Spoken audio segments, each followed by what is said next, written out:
Hello बच्चों, good morning. मैं सबिया स्वागत करती हूँ आपका प्लूटस आईएएस के इतिहास ऑप्शनल विषय से संबंधित कुछ विषयों को लेकर के। जैसे कि पिछले और पुराने वीडियो में आप लोगों ने देखा होगा, और नहीं देखा है तो पुराने वीडियो को जरूर देख लीजिए ताकि आपको लिंक करने में आसानी होगी, है ना। और वो वीडियो कुछ यूं संबंधित था हड़प्पा से, है ना। हड़प्पा टॉपिक था हमारा। तो हमने उस वीडियो में देखा कि हड़प्पा की खुदाई और उसके उद्भव से लेकर के जो विद्वानों के बीच मतभेद है उससे संबंधित टॉपिक को। और अभी जो हम लोग देखेंगे कि आखिर हड़प्पा एक, हम लोग पढ़ते हैं ना, नगरीय सभ्यता थी या एक नगरीकरण सभ्यता थी।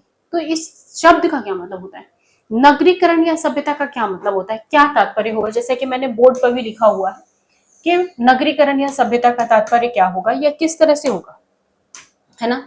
तो मैं अगर आपको बताऊं कि नगरीकरण कैसे होता है किसी भी जगह का, किसी भी इसका अगर हम नगरीकरण की बात करें तो क्या होता है, पहला तो वो नियोजित होगा, यानी उसको जब बसाया गया होगा तो एक प्लान्ड वे में बसाया गया होगा, पूरी तरह से प्लान करके। तो पहला क्या होगा हमारा की पॉइंट, वो होगा कि नियोजित होगा वो, यानी नियोजित शहरें या गलियां जो भी होंगी, ठीक है। दूसरा ये है कि नगरीकरण है तो वहां पे पढ़े लिखे लोग होंगे।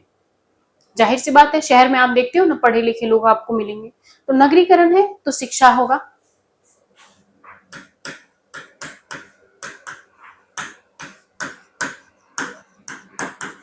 शिक्षा व्यवस्था होगी। और अगर शिक्षा व्यवस्था है तो वहां पे जो वहां की अर्थव्यवस्था होगी वो काफी बेटर होगी। अर्थव्यवस्था बेटर होगी तो वहां के लोगों के जीवन, रहन सहन, ये सारी चीजें क्या होंगी, अच्छी होंगी। तो मगर यह है कि शिक्षा व्यवस्था है तो अर्थव्यवस्था बेहतर होगी,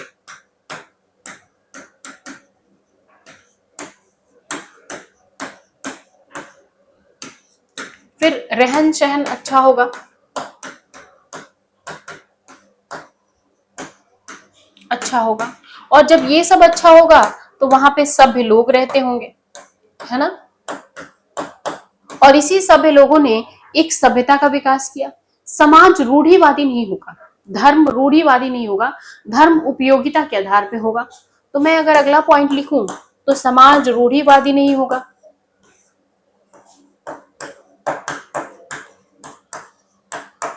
यानी पुराने ख्यालों से जुड़ा हुआ नहीं होगा। अगला कहें कि धर्म उपयोगिता के आधार पे होगा, धर्म उपयोगिता के आधार पे। उपयोगिता मतलब क्या होता है, उपयोगितावादी धर्म होगा या उपयोगिता के आधार पे होगा। तो मैं आपको बता दूं कि उपयोगितावादी धर्म का मतलब एक ऐसा धर्म होता है जो सर्वाइवल के लिए जरूरी है उसी को धर्म के रूप में मानना। जैसे हड़प्पा से आप देखोगे कि मातृ देवी की मूर्ति मिली हुई है और उनके नाभि से एक पौधा निकलते हुए दिखाया गया। ये प्राकृतिक अवधारणा को जन्म देता है ना कि ये हमें जीवन दिया है। जैसे नदियों की पूजा करना, जैसे कि अग्नि की पूजा करना, आकाश की पूजा करना, सूरज के जैसे स्वास्तिक वगैरह के चिन्ह जो प्रमाण मिले हुए, ये प्रेजेंट करता है इस अवधारणा को, ये बताता है कि आखिर कैसे जीवन शुरू हुआ। तो ये उपयोगितावादी धर्म है। और जब उपयोगितावादी धर्म है तो वहां का समाज बिल्कुल रूढ़िवादी नहीं हो सकता, क्योंकि धर्म थोड़ा सा रूढ़िवादी तो जरूर हो जाता है धार्मिक मानसिकताओं को लेकर के। तो ये समझ में आया ना आपको कि जब ये इतनी सारी चीजें होंगी तो वो समाज कैसा होगा, सभ्य होगा। इसीलिए हड़प्पा को नगरीकरण या एक अच्छी सभ्यता के बारे में कहा गया। तो एक नगरीकरण सभ्यता क्यों थी ये तो हमने समझ लिया। और किसी भी समाज को बनाने के लिए कई सारे योगदान होते हैं, जैसे कि भौगोलिक, है ना, जैसे कि राजनीतिक, जैसे कि आर्थिक, सामाजिक, धार्मिक, इन और वैज्ञानिक, है ना। तो इन सभी पहलुओं पे भी हम लोग चर्चा करेंगे। तो देखते हैं कि क्या क्या जरूरी होता है किसी भी समाज को सभ्य बनाने के लिए। अभी तक तो हमने सिर्फ सभ्य होता क्या है, सभ्य का मतलब क्या है ये देखते हैं, लेकिन सभ्य अगर किसी समाज को बनाना है तो उसमें कौन कौन से योगदान या कौन कौन से कारक होते हैं इस पे चर्चा करते हैं, ठीक है। तो पहला जो योगदान है या कारक है, पहला हम लोग कहेंगे भौगोलिक। फिर भौगोलिक के बाद अगर हम लोग दूसरा पॉइंट इसमें ऐड करेंगे तो वो हो जाएगा सामाजिक। किसी भी समाज को सभ्य बनाने के लिए कारक हम लोग बात करें। फिर सामाजिक के बाद हो जाएगा आर्थिक, आर्थिक के बाद राजनैतिक, राजनीतिक के बाद धार्मिक, और फिर वैज्ञानिक, है ना। इतने सारे कारक होते हैं किसी भी समाज को सभ्य बनाने के लिए, ये इसमें आते हैं। तो आखिर हड़प्पा सभ्य कैसे हुआ, इसका सबसे पहला कारण जो है, हम लोग इसको देखेंगे, भौगोलिक कारणों को, कि किन किन कारणों से ये डेवलप हुआ या क्या चीज है। तो हम लोग सबसे पहला भौगोलिक पढ़ेंगे।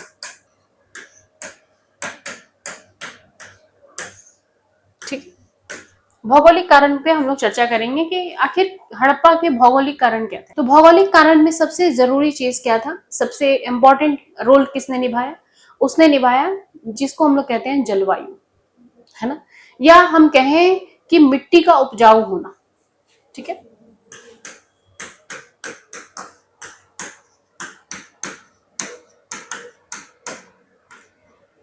उपजाऊ।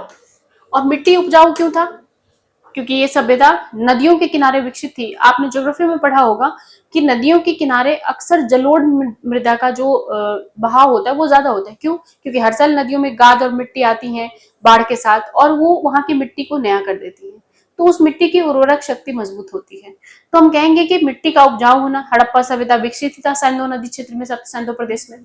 तो हड़प्पा का जो डेवलपमेंट हुआ था वो नदियों के आसपास के इलाके में लगभग क्षेत्र वैसे थे। जैसे आप देखोगे ना कि आलमगीरपुर, हिंडन नदी, जम्मू कश्मीर मांडा नदी, और इस तरह से अलग अलग नदियों का, जैसे दैमाबाद गुजरात के पास परवरा नदी, और इस तरह के अलग अलग नदी। तो ऑल ओवर अगर हम हड़प्पा की बात करें तो सैंधो नदी की सही है, इसीलिए उसे सिंधु घाटी सभ्यता भी कहा जाता है। तो इसका जो सबसे बड़ा रीजन था कि मिट्टी का उपजाऊ होना, मिट्टी का उपजाऊ होने की वजह से कृषि व्यवस्था अच्छी थी, कृषि अच्छी थी। और कृषि अच्छी थी तो कृषि कैसे अच्छी थी, क्योंकि मिट्टी उपजाऊ था। मिट्टी उपजाऊ क्यों था, क्योंकि जल की व्यवस्था अच्छी थी, नदियों के किनारे होने की वजह से जल व्यवस्था बेहतर थी।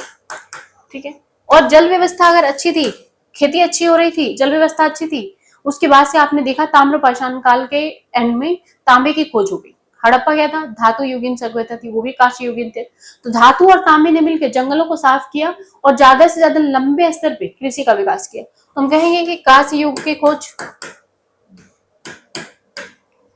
कांस्य युग ने क्रांति ला दिया। उसके बाद अगर हम लोग कहें कि कांस्य युग ने क्या किया, तो कृषि में क्रांति ला दिया। और जब कृषि में क्रांति लाया तो अधिशेष क्या हुआ, बढ़ गया, अधिशेष बढ़ गया।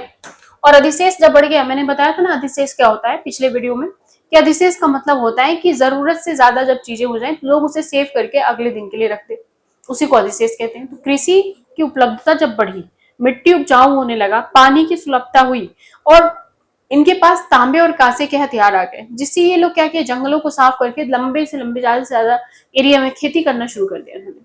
और जब खेती करना शुरू किया तो इनके पास अधिशेष भी ज्यादा हुआ, और जब अधिशेष ज्यादा हुआ तो इस अधिशेष ने वस्तु विनिमय को जन्म दिया। यहां से अब थोड़ा सा समझिएगा बच्चे लोग ध्यान से, कि वस्तु विनिमय कैसे आया होगा। इनके पास अनाज ज्यादा होगा, मान लो किसी एक व्यक्ति ने धान बोए, किसी ने जौ बोया, तो जिन्होंने धान बोए उनको जौ खाने की आवश्यकता होगी, वो अपने धान को लेके गए, बोले ये ले लो, मुझे ये थोड़ा सा दे दो, हम भी जरा टेस्ट करें इसको। तो अधिशेष ने वस्तु विनिमय को जन्म दिया।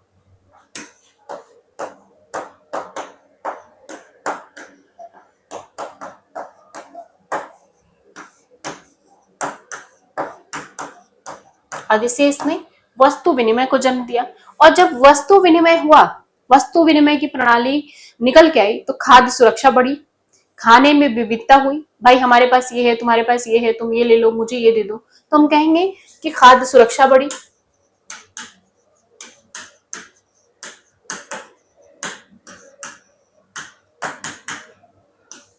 खाद्य उत्पाद विविधता बढ़ी,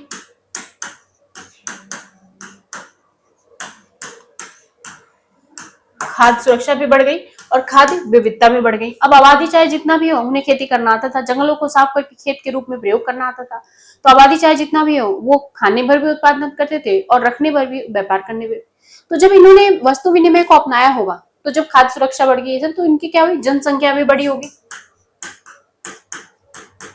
जनसंख्या वृद्धि भी हुई होगी, क्योंकि खाने की कमी तो थी नहीं ना, तो जनसंख्या वृद्धि भी हुआ।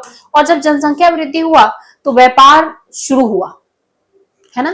जैसे मान लो इन्होंने जब व्यापार शुरू हुआ किया होगा, तो एक मोहल्ले से दूसरे मोहल्ले, फिर एक कस्बा से दूसरा कस्बा, दूसरे कस्बे से दूसरे गांव, और दूसरे गांव से दूसरे शहर भी जाने गए होंगे। इसीलिए बोला जाता है कि हड़प्पा एक क्रमिक उसका उद्भव था। लेकिन हड़प्पा के जो और भी शहर है जैसे लोथल हो गया, कालीबंगन हो गया, ये क्या है, ये क्रमिक नहीं है, इन्हें वेल डेवलप्ड बसाए गए हैं।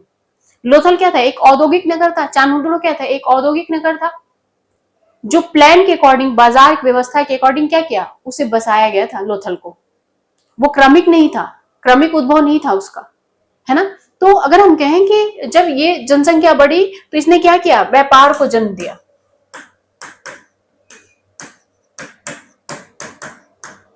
जन्म दिया या उद्भव हुआ, ठीक है, व्यापार व्यवस्था बढ़ गया। और जब व्यापार एक गांव से दूसरे गांव, दूसरे गांव से तीसरे गांव, तीसरे गांव से दूसरे शहर, इस तरह से पनपने लगा, तो उनमें एक तय होता होगा ना कि हम 15 दिन तक इस गांव में बाजार लगाएंगे, फिर 15 दिन दूसरे गांव में बाजार लगाएंगे। तो ये चीजें क्या निकल के आई, एक प्रशासन को नियंत्रित करने लगा। और मान लो जहां हड़प्पा से बाजार वगैरह जहां लगता होगा, एक एरिया रहा होगा ना बाजार का, जैसे चबूतरे वगैरह के साक्ष्य मिले हैं जहां अनाज बेचे जाते होंगे, क्योंकि वहां से उनके कोने से अनाज के साक्ष्य मिले हुए हैं कि यहाँ बैठ के व्यापारी अपना अनाज बेचते होंगे, ऐसा माना जाता है। तो उस चबूतरे का डिसीजन भी तो लेता होगा ना कोई कि ठीक है आप इस चबूतरे पे दुकान लगाइएगा, आप उस चबूतरे पे दुकान लगाइएगा, आप उस चबूतरे पे। तो वो डिसीजन मेकिंग कौन करता था, जरूर कोई ना कोई इसे चलाने के लिए शासक वर्ग रहा होगा। तो प्रशासन की, जैसे आपने पढ़ा है ना कि हड़प्पा में क्या थी, कूड़ेदान की व्यवस्था थी, लोग कूड़ेदान में ही कूड़े को डालते थे। नगर नालियां बिल्कुल साफ और सुरक्षित थी, तो उस नालियों की झाड़ू भी तो लगाई जाती होंगी, सफाइयां भी तो होती होंगी नरमुखी और मैनहॉल के। उसको कौन सफाई करवाता था, कौन नियंत्रित करता था, नगर प्रशासन। तो नगर प्रशासन क्या था, कोई ना कोई नियंत्रित करता होगा। इसलिए माना जाता है कि हड़प्पा में एक वर्ग ऐसा जरूर रहा होगा जो पुरोहित या तो राजा वर्ग रहा होगा। तो हम कह सकते हैं ना कि इसने नगर प्रशासन को जन्म दिया।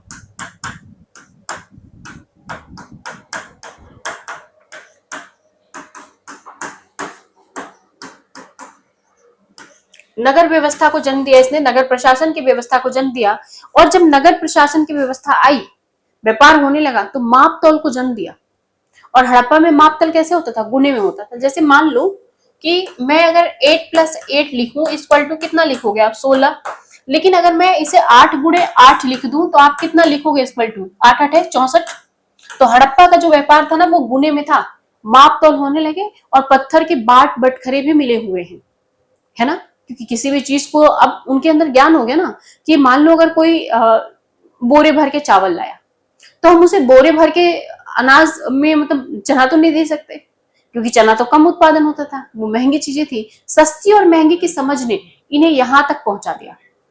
उसके अलावा अगर हम कहें कि लिपि का विकास हुआ इनके साथ साथ, कैसे, जैसे इन्होंने क्या किया कि अगर किसी को एक घड़ा दिया, ठीक है, सपोज मान लीजिए कोई घड़ा दिया इन्होंने, तो इन्होंने लिख दिया कि इस घड़े की कीमत कितनी है, 3 इकाई, या हो सकता है 3 बोरे अनाज होंगे या कुछ ऐसा होगा। ये जन्म दिया इन्होंने चित्रों के रूप में, कि अगर मान लो किसी को एक लकड़ी का बंडल खरीदना हो, ठीक है, एक लकड़ी का बंडल खरीदना हो, तो उसको 4 इस तरह से लिखा हुआ है और ऐसे किया हुआ है ना। हो सकता है कि 4 बोरे अनाज देने हो, ये लिखा हो। तो इस व्यापार ने ही लिपि को जन्म दे दिया। व्यापार व्यवस्था ने क्या किया, लिपि को जन्म दे दिया। और लिपि, इसीलिए हड़प्पा की जो लिपि है वो क्या है, चित्रात्मक है। हो सकता है कि एक घड़े की कीमत ये 3 बोरी अनाज हो या 3 इकाई लिखी गई हो सकता है ना। तो ये हो सकता है, एक्चुअल में ये लिखा क्या गया है ये अभी तक इसे समझा नहीं गया है और ना ही इसे पढ़ा गया है। तो जब व्यापार व्यवस्था बढ़ा तो हम कहेंगे कि लिपियां का विकास हुआ। और जब लिपियां का विकास हुआ तो कर व्यवस्था को नियंत्रित किया। हड़प्पा में कर व्यवस्था को भी देखा गया है। अब कर व्यवस्था कैसे आया होगा, कर व्यवस्था ऐसा आया होगा कि जो बाजार लगवाते होंगे वो बोलते होंगे कि हम आपको इस चबूतरे पे बैठने के 1 रुपए लेंगे, तभी हम आपको ये चबूतरा दिलाएंगे। वो कहीं ना कहीं टैक्स था, वसूली थी। तो इसने क्या किया व्यापार ने, कि टैक्स को जन्म दे दिया। और जब टैक्स निकल करके आया तो पूरी तरह से हम कहेंगे कि समाज में एक नए विचार की अवधारणा को जन्म दिया, है ना। तो सामाजिक प्रभुत्व क्या हुआ, अब सामाजिक, हमने जैसे पीछे अभी लेक्चर में आपको बताया, समझाया होगा कि ये क्या हम लोग पढ़ रहे हैं, भौगोलिक पढ़ रहे हैं, ठीक है। पिछले वाले में हमने इसके बाद कौन सा टॉपिक लिखा है, सामाजिक, ठीक है। तो ये हमने आज एक कवर अप किया। अगला वीडियो में हम लोग सामाजिक और आर्थिक और बाकी के जो चीजें हैं उसको कवर करेंगे, ठीक है। तो हमने भौगोलिक कारणों में लगभग 1 2 3 4 5 6 7